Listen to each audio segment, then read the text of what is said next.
Old Man in the Woods. Back in 2008, I was a student planning to go to university and needed some extracurricular stuff in which I could put on my entry applications. As most UK students know, one of the best to have on there is the Duke of Edinburgh Award. As part of this award, you have to embark on an orienteering expedition, basically a long trek through woodland and rural villages, following nothing but a map and compass, no GPS allowed. It's a teamwork experience, and you camp and overcome hurdles together, etc. Anyways, I was out of shape at the time, and so my uncle volunteered to take me out to the middle of nowhere to get some idea of what orienteering was like. We didn't stay out overnight like what I would have to do during the real thing, but we hiked maybe 10 miles through woods and a small village in a pretty abysmal weather. By the end of the journey, we were soaked to the bone and pretty miserable, looking forward to getting back to the car and heading home. For the last part of the journey, we were on a dirt trail heading uphill, with bushes and trees either side. We were marching onwards in silence at this point, when all of a sudden, there was a rustling in the foliage to our left.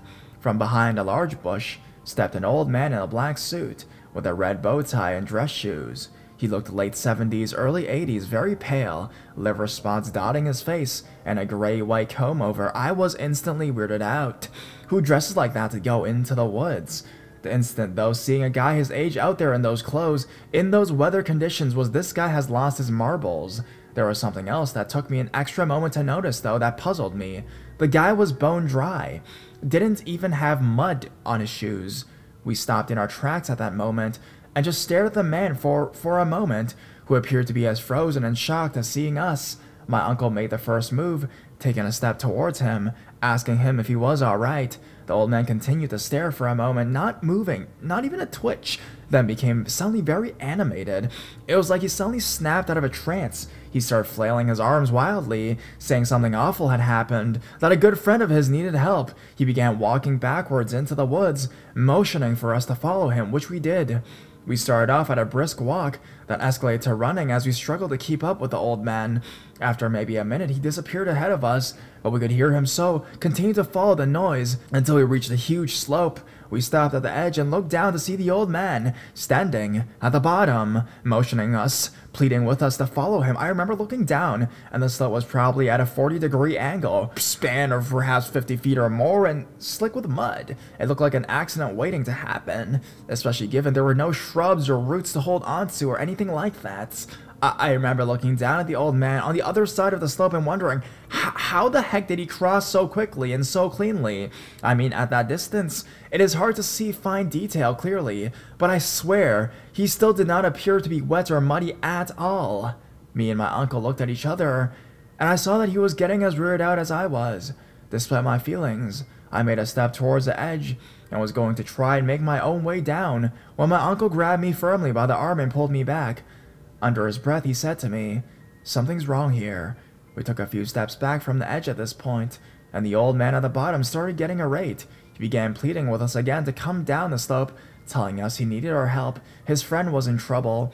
My uncle shouted down to the old man that we would head back to our car and call emergency services for him, that professional help would be on its way soon, that they would have all the tools to help him, etc. The old man suddenly got furious. He began jumping up and down, demanding that we come down the slope right now, or there would be hell to pay. His voice had changed drastically. He was now practically growling his words, his hands bunched up into fists, pounding his knees like an angry toddler, throwing a tantrum. I've never seen a grown adult fly into such a rage in my whole entire life.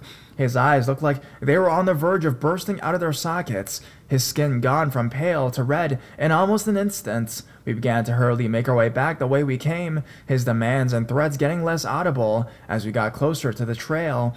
Once on the trail, we practically power marched the remaining quarter mile or so to the car, all the way while my uncle was on the phone to the emergency services, explaining to them that there was a possibly mentally ill man wandering the trail. We were ordered to get to our car and await the police so we could show them where we had first encountered him. About an hour later, we met 4 officers, 2 who had dogs with them, and packs of supplies like first aid, emergency blankets, etc. We led them to exact spots, and then pointed the 2 officers with dogs in the direction he led us through the bushes. The search lasted all weekend, but there was no trace of the old man. Officers say the only trail they could pick up had been mine and my uncle's. They didn't find any footprints or anything belonging to the old man we encountered. One of my weirdest experiences to date.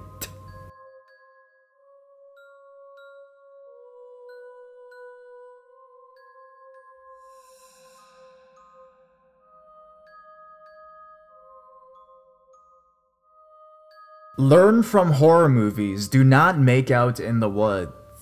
So, this happened when I was 18 and my last year in high school. My school was located in a boring residential area. It is actually a pretty wealthy neighborhood, but it didn't appeal to teenagers looking for shit to do, and this is important to the following events. Me and my friend usually go to a store and buy cheap alcohol in order to get wasted while walking down the streets, not proud of those days. If we had the energy sometimes, we would go to this park of sorts to get some privacy. We were always worried of getting caught by the school and having our parents called. This said park had basically 3 layers. It had a lake at the center, in the middle a running field and woods enveloping it all. We'd obviously get in between the trees and get our teenagers ass drunk. We were out of the school's reach, and we didn't have to worry about shit, except for some occasional park staff and some weirdos lurking nearby. But we were never in less than 5 people, so no problem. Surprisingly, this is not a drunk regret story, though I do have many. I just wanted to get it clear that I didn't have much places to do private shit at that time. My options were very, very limited. This became a problem when I got my first girlfriend. It was already pretty damn awkward just existing in front of each other. Even worse, engaging in all the processes of making out, especially inside the school buildings, where anyone could simply catch us in the act. So a simple, hey, let's have a date at the park today, was the perfect solution. Immediately upon our arrival, we started to search for the obscure places. As we found one, we got to our business. It was going quite well, even though we had to occasionally stop due to people getting close while passing by. In one of those situations, we heard some footsteps and immediately stopped. After they ceased, we got back to kissing, but then I decided to open my eyes and look around a bit, only to see a weirdo statically looking at us from about 50 meters away. I suddenly stopped and stared back at the guy, hoping he would go away, but he didn't. Instead, he waves and starts walking towards us. As he does it, my mind is flooded with the until now forgotten memories of people saying how shady that place was. Stuff like huge drug deals, stalkers, and people up to no good.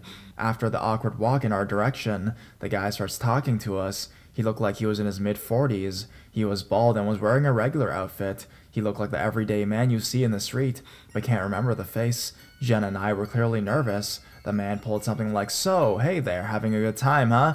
I myself used to get here with some cuties back in the day, haha." Then he proceeded to ask information like where we live and what we study and such like that. I lied saying we were from the neighborhood, but told the truth about our school. He continued, "Really sorry to interrupt your fun, but I just couldn't go on without telling you that the park patrol usually passes by here this time, and they catch you. They probably call your school." Fishy, no doubt, but he made a suggestion. I know quite a good place around here using myself. Come on, I'll show ya." And then start walking, signing us to follow. Yeah, I know you probably would have the balls to stood up and go away, but for us, it was so sudden and fast that we didn't know actually what was happening. So we just followed the creep. The realization we fucked up caught up at the middle of the walk to a place though. We were silently panicking. After non-literal centuries of walking, we finally arrived at the place. It was a giant concrete pipe in an isolated playground, apparently used like a tunnel by the kids. The guy said more bullshit about his glorious days and finally left. I remember starting thinking that the guy was just extremely weird, but with good actual intentions since he actually left. I was not putting our lives at stake though. As soon as the man figure disappeared, I told Jen we had to go. She quietly agreed. Before leaving, I had this feeling that the creep might still be around, so we hid in a bush and we waited. Boy was I right. Almost instantly after we hid, the guy creeped out of a tree and stealthily approached the playground. We freaked out. We were in that classic scene covering our mouths and looking through the bushes. We thought he saw us since he was approaching us, but he didn't. As he arrives at the playground, he starts peeping at the BSP, big sex pipe. When he finds no one there, he leaves again. This was the moment when everything made sense. He lured us into this isolated place to get us in the act, but why though? What would he do if we were there? We were not staying here to find out, so we rushed to go away. At the beginning, we were just fast walking, but then the guy spawned out of nowhere in front of us and asked why we were leaving. I didn't even let the guy finish his sentence and said, "We gotta leave." Then we started running till we were far enough. It was a very weird experience. Till this day, I really don't know the intentions of the creep. I got back to the park sometimes for various reasons. It's a very popular place to hang out, and never saw the guy again. But I never saw this patrol he alerted us about either, so I assumed he really was up to no good. So, lesson learned, no matter how much my hormones burn now, I'm only doing this shit home.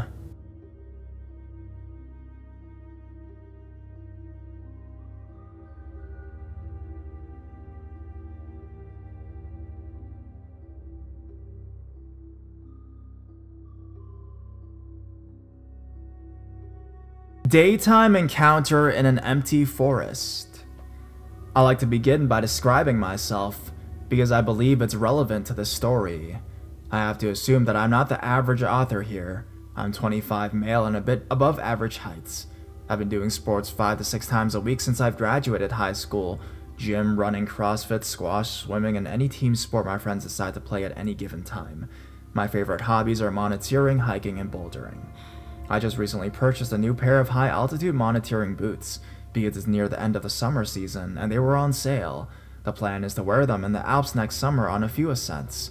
I live in a European capital, one that's surrounded by wonderful nature with many trails and opportunities for hiking. I decided to break into my boots last Saturday, more specifically because it would have been my granddad's birthday, and also he loved hiking before he died. These boots are overkill for these woods, but I need to try them on. I selected a nice route that's around 25 kilometers and set off at about 9 in the morning. It rained just the day before, so I expected a fair amount of mud and not so many people, as they are easily scared off by the weather. Since the summer was excruciatingly hot, it was a nice change of temperatures, especially between trees and such, where it's a few degrees cooler than in the city. In the not-so-distant past, my dog would have definitely joined me on this hike, but she's turning 14 this year, and she doesn't enjoy long-distance walks anymore. My girlfriend had to do something for work on short notice, so I knew from the moment I woke up I would be doing the hike alone. The first half of the hike was perfect. The altitude difference along the trail is minimal. I barely broke a sweat, and I misjudged how many people would be out due to the storm the day before. I met at most six to seven people during the first 2 to 3 hours, and most of them were cross-country runners. It's worth mentioning that I wasn't walking quickly. I stopped on many occasions to take pictures or study some animal tracks or something like that. Between 12 and 1, the path ran into an actual road, one where cars can go. This road is asphalt, but deep in the forest and can only be used to reach certain landmarks that are also in the forest, so cars seldom go here. My trail required me to take this road for a few hundred meters. As I was walking along the road, I heard a car approach from behind me. It went past me, not too quickly or too slowly. It was an older green SUV with a fresh registration. You can tell by the license plates, probably an import. Anyways, I thought nothing of it at the time. Then I heard it come back. It drove past me for the second time, now very slowly, and I could clearly see 2 men sitting in the front seats, wearing baseball caps and sunglasses. Both had stubble and beer game going on as well. I assumed they were gamekeepers, even though those cars have a crest on the hood and on both of the doors. As I hiked a fair amount, I knew these things. I see them around quite a bit. They would also not be driving a car like this. They have Jeeps which are more suitable for the forest area. Still, I felt no discomfort, and again, I thought nothing of it. Then, my trail left the asphalt road and began snaking in the woods again. I walked ahead, serenely, gazing at trees and whatnot. Then, I suddenly had the strange sensation that something or someone was behind me. An engine sound was becoming more and more clear as well. At this point, the trail was quite narrow, but if for whatever reason you want to drive a car on it, you could just about. And when I turned around, the aforementioned SUV was basically in my face. It was an arm's length away from me, and it just stopped just as I had. I looked at the driver, who was staring back, as I can only assume, as he was wearing sunglasses. I calmly asked him, "What's wrong? Shall I let you go?" in a polite tone, as his window was rolled down. He didn't speak. He started slowly reversing, and he soon disappeared behind a curve. Now, I was quite uncomfortable. I also noticed that he was alone in the car, unlike earlier. I listened intently, standing still, since I wasn't sure what was going on. At this point, I was not scared, but there was a faint feeling of unease in the air, and bad thoughts began gathering in the back of my mind. I heard the car and the engine stop just behind the curve. I heard a door open and shut, but nothing from that point on. I turned around and began walking towards my destination at a much faster pace than before. Now I was a bit scared. I didn't understand why he didn't answer and why he just reversed and left without a word. I wasn't sure what to make of it, and I had no desire to ask him again, or to see him again for that matter. I had just walked enough for these unpleasant thoughts to slowly be erased from my mind. As I've been drinking a lot of water as I usually do, I decided to take a piss. I saw a perfect spot, a very narrow path off my trail that led quite clearly to a little hunting tower. I walked over to the tower, put my bag down by the ladder that led up to it, and began pissing. I was also interested in checking Google Maps. I also had a sip of water. I'd been camping there for a good few minutes before I headed back at the trail from where I deviated to take a leak. Right before I arrived back to the main trail, I thought to myself just how extremely quiet it was. No wind, no noise of any kind, absolutely nothing. This made me realize just a moment later how alone I was, except for the man who was standing maybe 50 meters away from me on the trail in the direction where I was headed. I only saw this as soon as I stepped back on that trail, since the small one to the tower was well hidden by trees, and you couldn't see the main trail as it was running perpendicularly to the small one. I looked at him, and I was instantly chilled to the very bone. He was dressed in tactical clothing, with a baseball hat on his head. The only reason he was standing still, I believe, was a moment of surprise that I had appeared from a place where he didn't expect me to appear from. At this point, I was fully and utterly alarmed. He was holding a rifle that had a scope on it. Had this happened without the incident with the SUV, I would have probably walked on along the trail thinking he's a hunter or something like that. However, in the light of the strange encounter with the SUV from which the second man was missing, something in me snapped instantly. In hindsight, it's also illegal to hunt in these woods this time of year. I figured, in the matter of 2 seconds, that I was going to sprint through the woods until exhaustion towards and past the tower, as it seemed natural to do at the time. If there was no malicious intent on this man's behalf or the others, he'll just think I'm an idiot and forget about me in 2 minutes. If I'm right, it's the best call I will have ever made. And for the fuck's sakes, he began running towards me, adrenaline blossoming within me. I began sprinting away. I sprinted past the tower and deep into the bushes, not sparing my legs, as I was wearing shorts and thermal jumper. I crashed through bushes, crashed through branches, small trees, and slipped on several occasions at a time. I didn't really sprint until I was exhausted. It must have been several kilometers away. I even crossed some smaller trees and smaller trails, but didn't even bother to look either way. My pulse was a billion the whole time. I began checking my phone for a signal, but there was nothing at all. I was really angry at myself for not memorizing the license plates. After a while, I began power walking, but still off trail, towards straight ahead in a direction that I knew would sooner or later lead me out of the woods. When my phone got a signal, I told a story to several people frantically, but no one took me seriously. They said I was overreacting and whatnot. You must have misunderstood the situation. Well, I'll let you decide for yourselves if I did or not. Finally, I reached a trail that led directly to a cute little town that borders this rather large forest.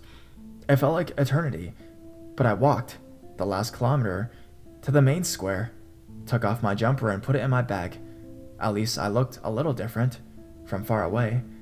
I waited for a bus that took me back to a station near my car, rather anxiously. After the bus ride, during which I studied each car on the road, I walked back to my car, got in, and drove home. My dog welcomed me like I was coming back from a 2-year deployment. Dogs are just amazing. She must have felt that something shook me up. I spent the afternoon contemplating my life in the bathtub.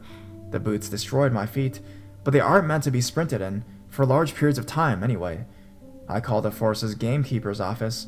I inquired about whether they have such cars in service as the one I came across. They do not. Their gamekeepers also don't typically work in pairs. Like 99% of the time they are alone. I told them my story, and they took me a lot more seriously than my friends, but they assured me that the police wouldn't. No one could have been legally hunting in the area during summer either. I've been reading local news, but nothing extraordinary has been reported yet. I really hope nothing will be reported either. Gentlemen in the empty forest at lunchtime, let's not meet again.